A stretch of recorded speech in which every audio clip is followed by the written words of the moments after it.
This is the Nielsen Norman Group UX podcast.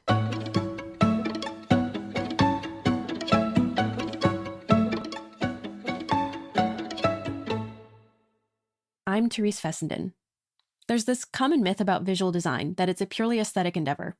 But if you pull back the curtain and see the work that goes into these visuals, you'll often find a lot more than just a good color palette.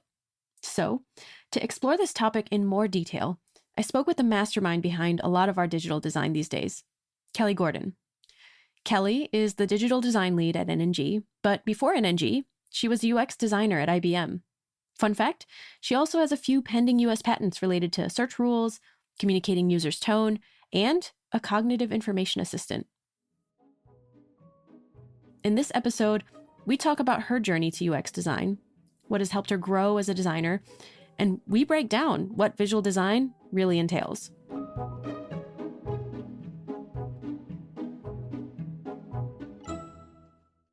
So I don't actually know the story of how you got into visual design and UX as a whole. So I would love to hear a little bit about how you got into this field. Sure. So I actually went to school for graphic design. I originally thought I wanted to do architecture because my grandfather was a practicing architect in India, and I just always thought that was really cool. I kind of grew up around that. But I had a friend in school, and this is actually in high school. He was a little bit ahead of me, and he was in the graphic design program. And he was like, I know you, and I think you'll love graphic design way more than architecture. So I went for it. He nudged me in that direction.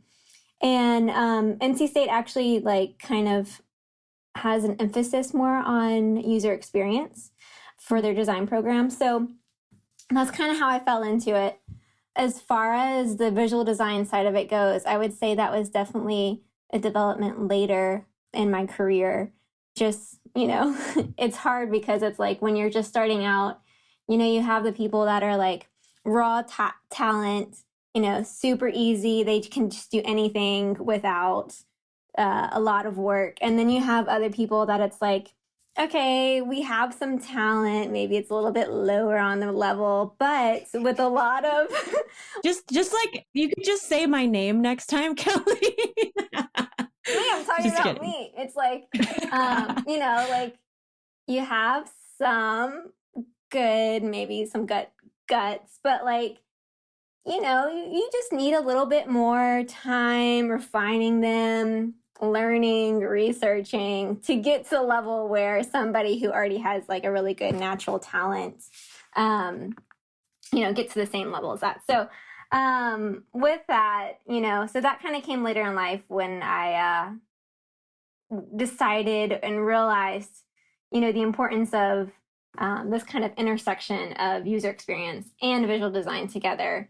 That's when I kind of decided, hey, I think that's really important, and I'm going to kind of increase my skills in those levels, that area, to get to where I want to be. I mean, I guess we would say that it was a nudge from a friend who got me into this whole mess to begin with. So nice.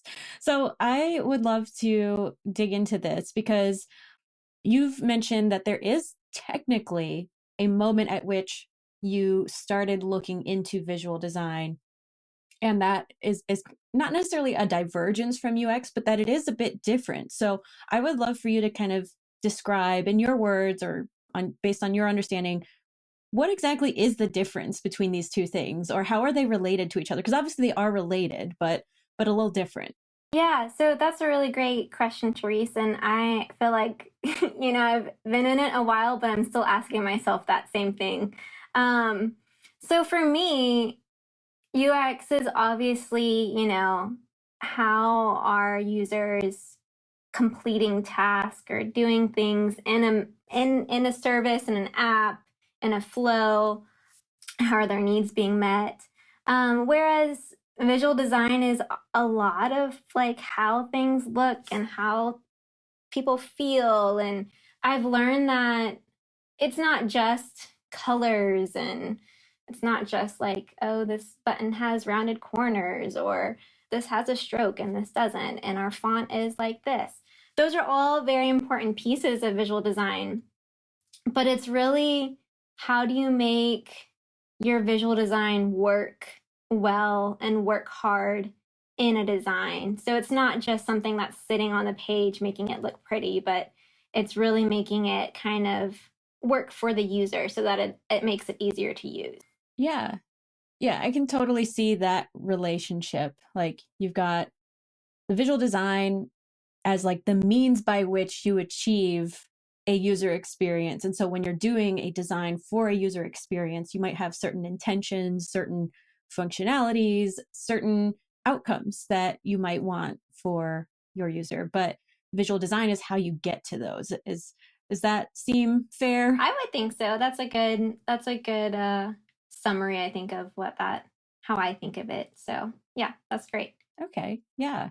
So visual design is exciting for me. I also kind of had a similar route where I started my own career in like information science and understanding the relationship between research and the ultimate design you put out.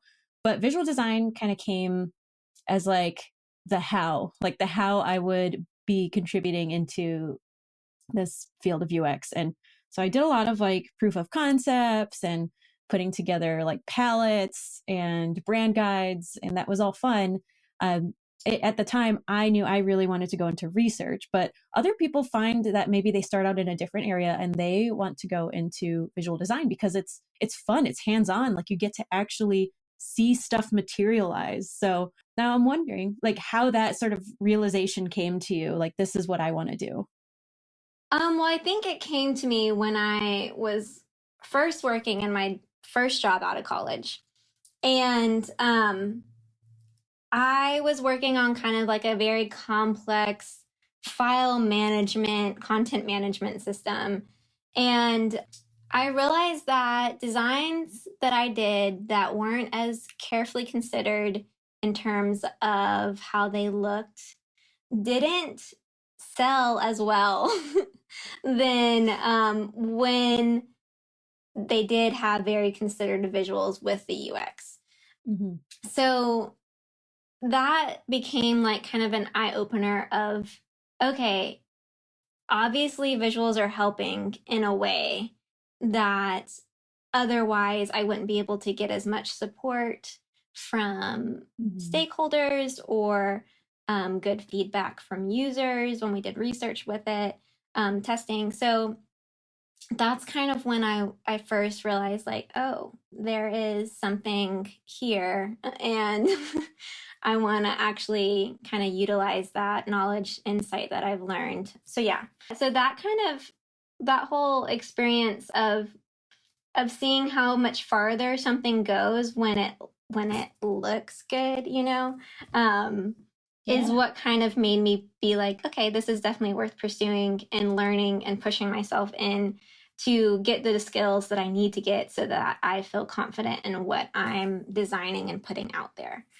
Yeah. And I love what you said there too, because I feel like when we see a good design, like something that's visually just, it's there, like, it's got all the good qualities it needs. It's hard to describe in words how that feels and how much you feel a connection to whatever it is that's been designed, or how you can sort of envision it living in the real world. Like I'm thinking of when you present things to stakeholders, like visuals do go a long way. So even though, like, of course, as a UX professional, I'm like, yeah, looks are great, but we need to make sure it works. Looks are also part of whether it works, like whether it's perceived a certain way. Exactly. Yeah. And that's kind of like what we were talking about before, how it's like the intersection of UX and visual design. It's like they go hand in hand and you need those both, as well as many other aspects of design to create a good experience. But for me personally, that's kind of like my sweet spot. So yeah. Yeah. Now I'm curious if you have like a design mentor or some sort of role model that, really played a huge role in how you became a designer. Sure. Yeah. I've had lots of mentors. And I think learning from people that are at the same point in the career as well as further in your career is just invaluable experience to have. So I've had lots of mentors and I've had to have the people say like, people push me and say, nope, it's bad. Like, just go back to the drawing field and do it over again. And I needed those words to be like, okay, you're right. That was terrible. I didn't put enough effort in that. Let me try this again. And like, for me, I just need that person, that mentor, that person who's going to push me and say, I know you can do better because I've seen your work. So let's keep on working towards that. So yeah, I think mentors are especially important when you're like very young in your career, but even when you've been in your position or your role for a long time, I think sometimes you can feel stuck and you need somebody to give you like that little extra push to get through, you know, problems that you're facing, as well as just like feeling stuck in the design, you know, get some fresh eyes on it. So yeah, I definitely think mentors are super helpful and everybody should have one. Yeah. And I think about mentors in a couple ways. And I like how you brought up that point of there are peers, right? There are people who are kind of at the same level or at the same stage of their career as you are.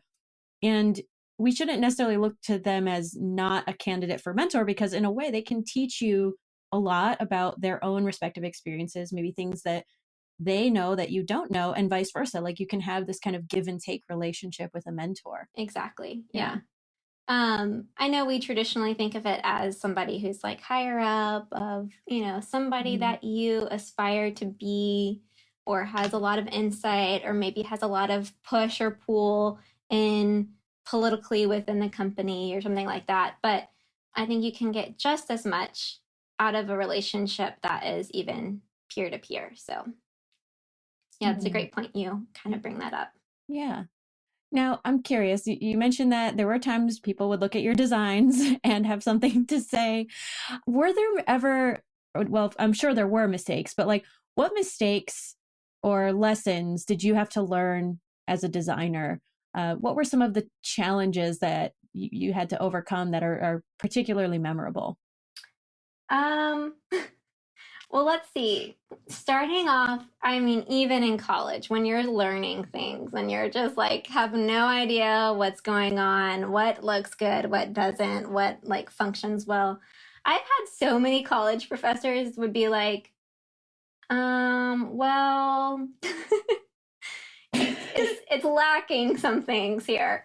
And you know, I'd be like, yeah, I totally agree. I have no idea what to do next. But then, you know, so I think it's just like not making your visuals work hard enough, you know, is a big thing I had to learn, where it's not like this idea of it looks pretty. I mean, that's important, and that has a lot of impact on perception, and even getting people to like, you know, their first gut reaction to things and stuff like that. But I think not making your visuals work hard enough is like one of the biggest mistakes people make with visual design.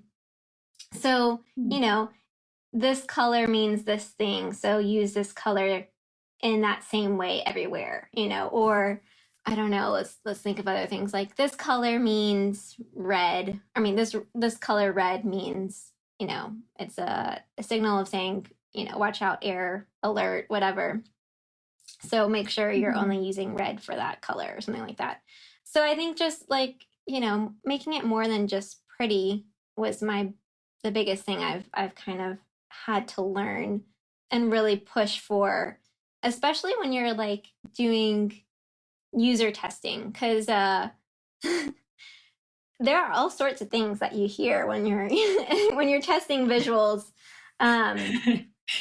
All sorts of things that are helpful and not helpful. So, you know, what somebody says is pretty may not be pretty to your manager, or may not be pretty to your user, or may not be pretty to the person who has the purse strings in the company to make it happen.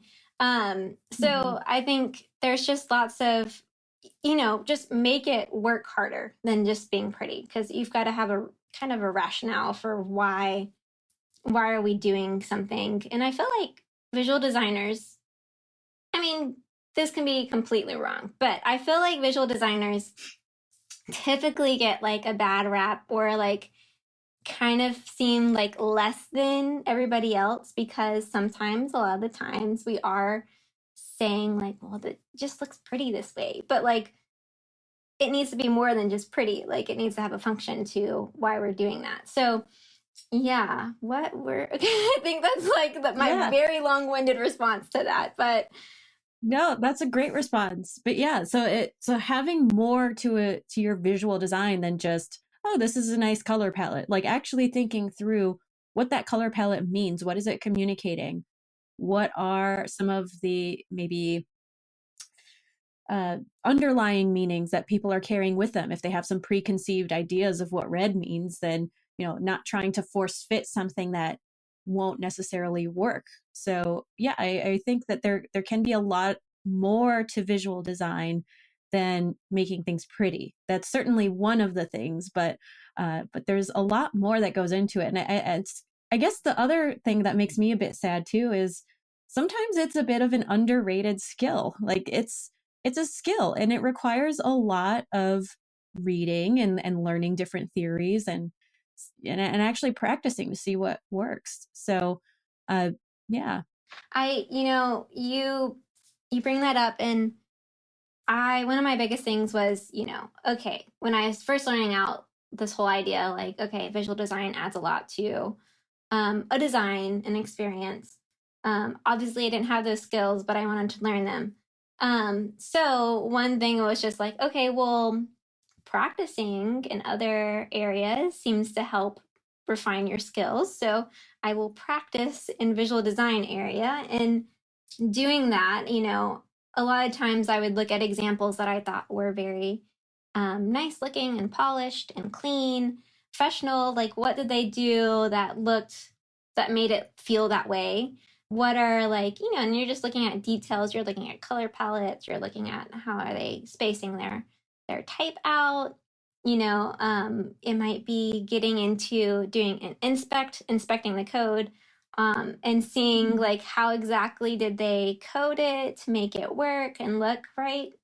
So I just spent like so much time just looking at other places and other examples how things work to kind of make my skills to where I wanted them to be. And I'm not at all saying my skills are like top level, because there's always room to grow. But I think that's just one way I had started to kind of build my skills out a bit more.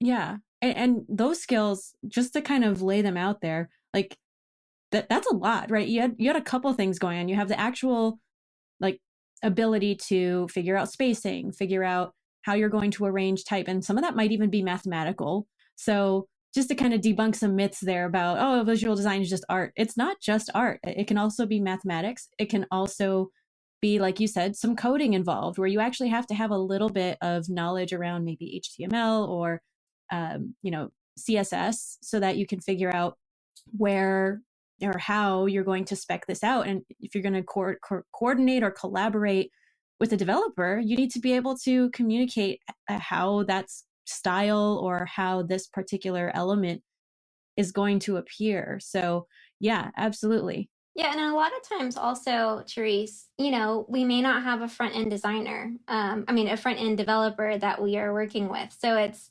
okay, I'm the visual designer. I'm responsible for how it looks, but I can design something that's beautiful and then it actually not get kind of developed in that same way. So like, how do you learn those skills as well to give the backend developer changes and tweaks to make it the way it should be? So yeah, there's a lot of kind of like hidden little skills that you have to have with visual design, which I think a lot of times goes unnoticed or unacknowledged from a lot of other designers. Absolutely. Now, just to be clear for those listening, I'm not necessarily saying you have to be a coding expert to be a visual designer, because we're not asking you to be the UX unicorn that knows how to do development and design and research and all those things. And if you can do those things, first of all, props to you. But we also recognize that can often be very impractical not just from the side of getting all of those requisite skills, but also just time-wise. It's a lot to do all of those responsibilities. And it can often make it difficult for organizations that are growing. Maybe they did okay at first with like one person, but as the organization grows, you will have people working in their own areas, right? Their own specialties. But that doesn't mean a visual designer can just dump those skills, right? Those skills are still going to be really valuable. Absolutely. Yeah. Yes. Being a unicorn is not really realistic. It is not, sadly.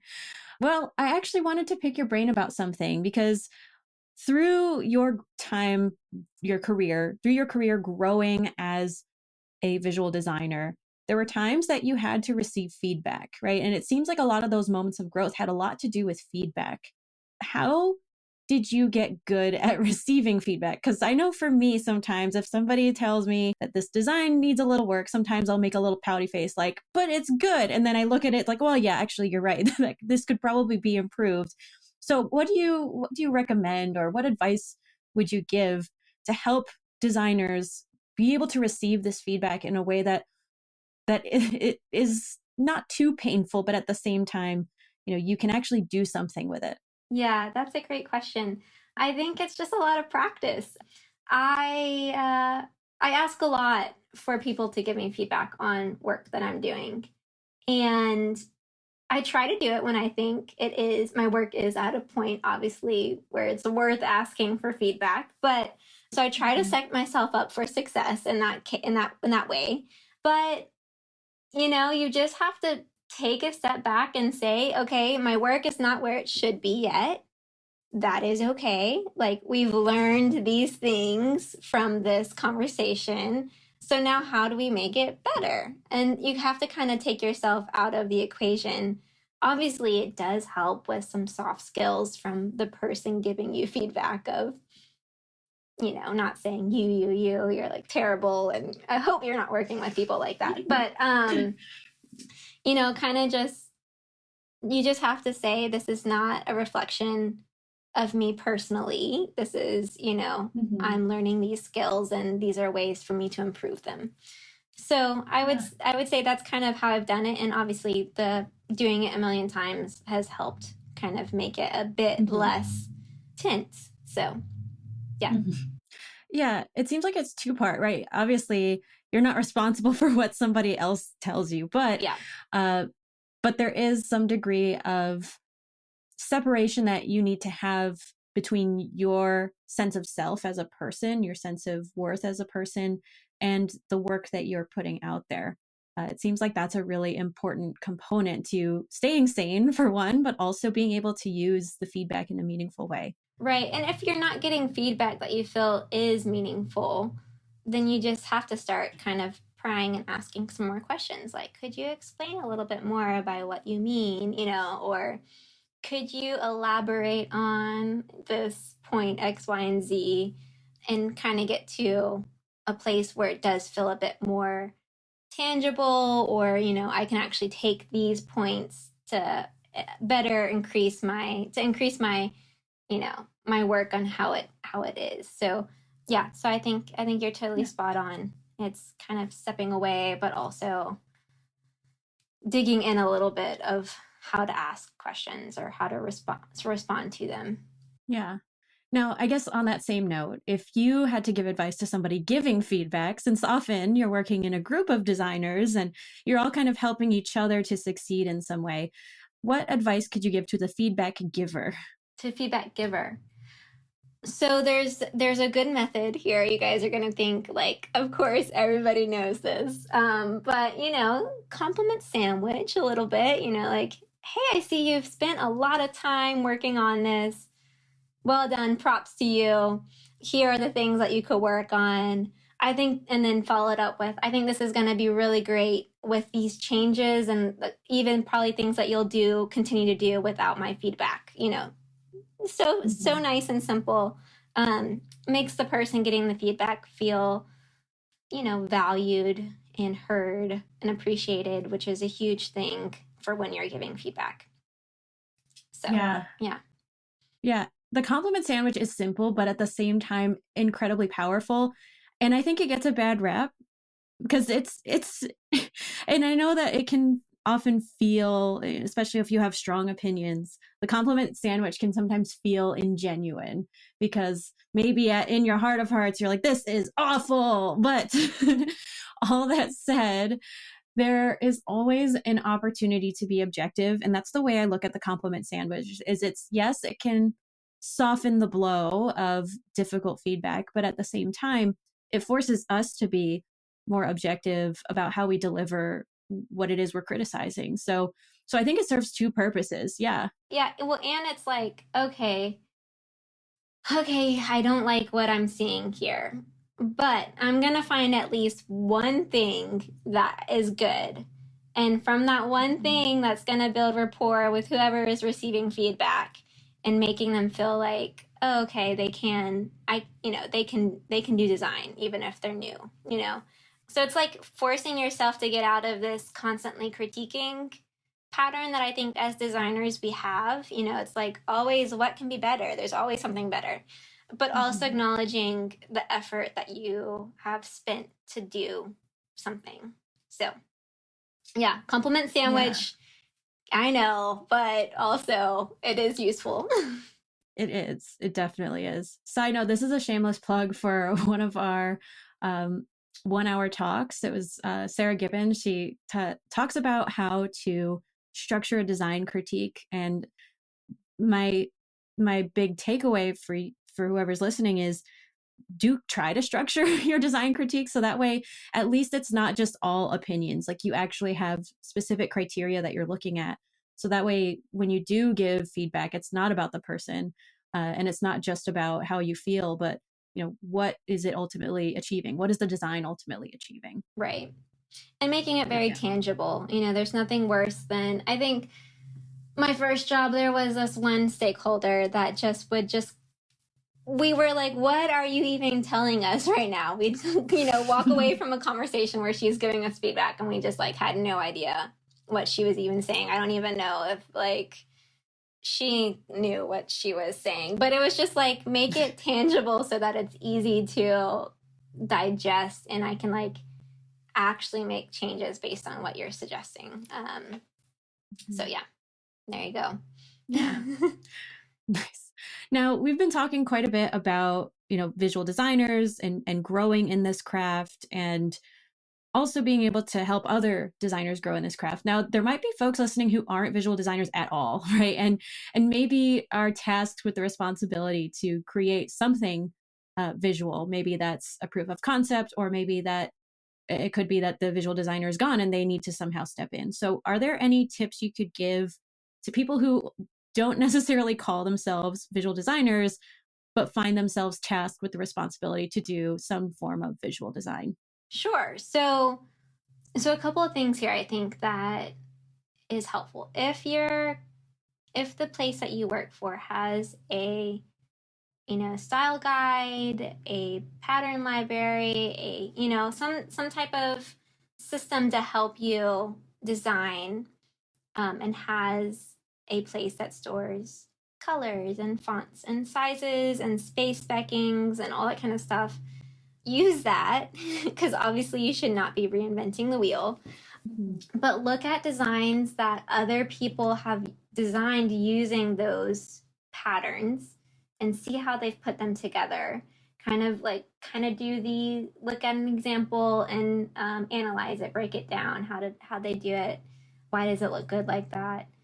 Use those styles that have already been created. But for people who don't have, maybe you work at a smaller place and they don't have this kind of robust system, you can still look at other examples and find what works well and why does it work. But if you honestly have nothing to go off of, one of your best bets for people who don't know anything about visual designs is, so a color palette can vastly improve or not improve a experience of a design. So I would say if you have like no color experience, no visual design experience, keep everything monochromatic. So like maybe pick one color, pick a couple other colors within that color spectrum. So you're saying like a dark purple, a light purple, a medium purple, and stick to those 3 purples. And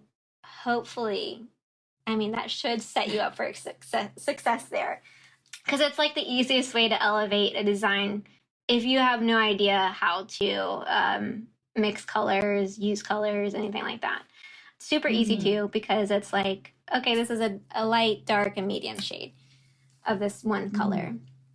Yeah. Otherwise, I mean, it's really about, you just got to practice it out and see, you know, kind of step back. We do the squint test a lot. You step back from something, squint, you know.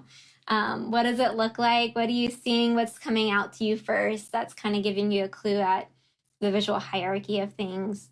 And so that can kind of give you an idea of, hey, that's not what I want people to see first. So what do I need to do to change that? So there are a couple little tricks and stuff like that. If they just have no experience with visual design, which is completely fine. We need people like that too. But, you know, those kinds of things might help you kind of get started or fill in the gap until somebody returns, or, you know, make something look decent enough to give to a stakeholder or something like that. Yeah, definitely. Monochromatic schemes. I think that's even becoming like a fashion trend as well, where it's just monochromatic outfits. Like that, if you are ever unsure how to match things, monochrome is a great approach. Less thought involved, but you still can make it look intentional and put together.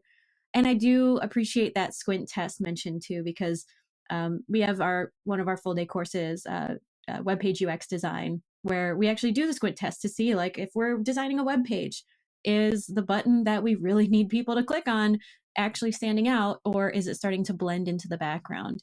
And while it might seem like, you know, a small change that is, you know, maybe it seems trivial, it's not trivial, because visual hierarchy is the order in which we digest the world around us, right? We kind of look at what's most visually obvious and go from there. So as far as thinking about your designs, working hard enough and working for you, like that's one of the ways that you can do that. Absolutely. Yeah.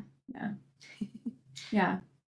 Yeah, and I guess this is also another good opportunity for a different shameless plug. But if you are a newcomer to the visual design field or visual design practice, we also have a full day class, Visual Design Fundamentals, which, you know, if we wanted to plug that, it is a great opportunity to actually get hands-on practice making designs look aesthetically pleasing. But yeah, Kelley, to kind of close out, if you had to give any parting words of wisdom to other designers who are looking to kind of level up, what would you tell them?